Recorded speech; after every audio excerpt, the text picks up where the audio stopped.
सुप्रभात बच्चों, मैं आपकी हिंदी अध्यापिका जसविंदर कौर। तो आज हमने टॉपिक करना है बेटा निबंध। ठीक है, आपको मैं निबंध के कुछ संकेत बिंदुओं के आधार पर बताऊंगी कि हम जो निबंध हैं वो हम कैसे लिखते हैं। मीन्स प्रॉपरली जो संकेत बिंदुओं के आधार पर वो निबंध कैसे लिखा जाता है। ठीक है, आपको मैं कुछ संकेत बिंदु दिखा रही हूँ।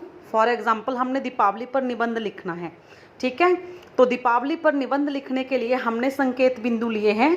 पहले तो भूमिका ली है, सेकंड पॉइंट लिया है मनाने का कारण, फिर लिखा है हमने मनाने का ढंग, फिर अन्य त्यौहार, फिर बुराइयाँ, देन उपसंहार। ओके, तो सबसे पहले भूमिका में देखो हम क्या लिखेंगे। दीपावली निबंध लिख रहे हैं तो हमारा जो केंद्र बिंदु है वो दीपावली रहना चाहिए। दीपावली का त्यौहार होता है ना, तो भूमिका में हम क्या लिखेंगे।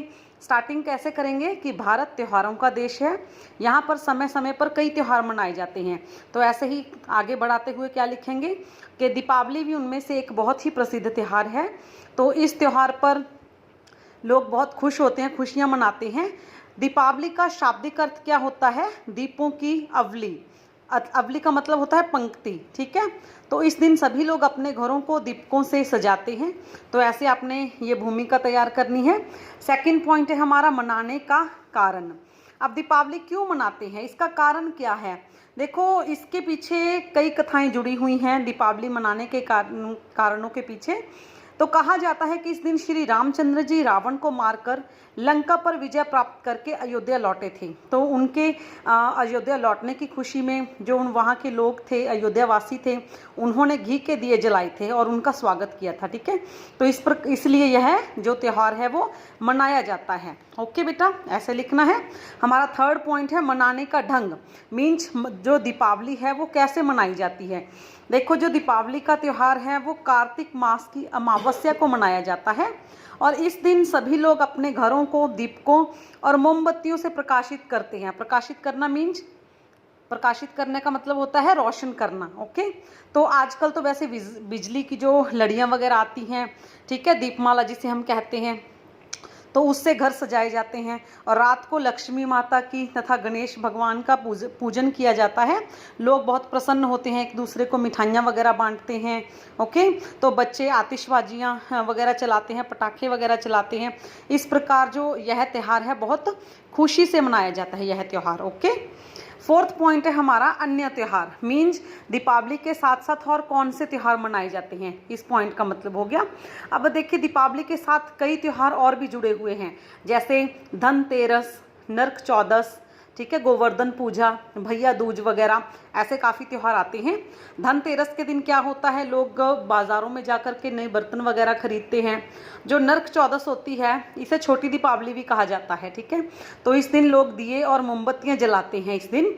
तो इसके बाद दीपावली के अगले दिन गोवर्धन पूजा की जाती है। तो कहा जाता है कि इस दिन श्री कृष्ण ने गोवर्धन पर्वत को अपनी उंगली पर उठा लिया था। और भैया दूज के दिन क्या करती हैं, जो बहनें होती हैं वो अपने भाइयों को टीका करती हैं और उनकी लंबी उम्र की कामना करती हैं। ठीक है, तो इस प्रकार दीपावली के साथ साथ बहुत से अन्य त्यौहार भी जुड़े हुए हैं। नेक्स्ट पॉइंट है हमारा बुराइयाँ। मीन्स दीपावली के त्यौहार पर कौन सी बुराइयां प्रचलित हैं अभी भी। देखिए, दीपावली है वो एक पवित्र त्यौहार है, लेकिन इसके साथ भी कुछ बुराइयां जुड़ गई हैं। जैसे कि दीपावली के दिन जुआ खेलने, शराब पीने और अशिष्ट आचरण करने वाले जो लोग होते हैं ना, ठीक है, वो आजकल भी देखने को मिलते हैं। तो आतिशबाजी में अत्यधिक धन खर्च करना भी उचित नहीं है। तो ये भी तो एक बुराई हो गई, क्योंकि इससे हमारा वातावरण है वो प्रदूषित होता है। ओके, नेक्स्ट हमने लास्ट पॉइंट है उपसंहार। उपसंहार मीन्स कंक्लूजन। एंड में कंक्लूजन क्या निकालना है। तो जो दीपावली के शुभ त्यौहार पर यदि इन दोषों को दूर कर दिया जाए तो हमारे लिए निश्चित ही यह एक वरदान साबित होगा। हमें प्रेम, सद्भावना और अपनी सद्भाव से इस त्यौहार को मनाना चाहिए। तो समाज से अज्ञानता को हटाकर ज्ञान का दीप जलाकर सच्ची दीपावली मनानी चाहिए।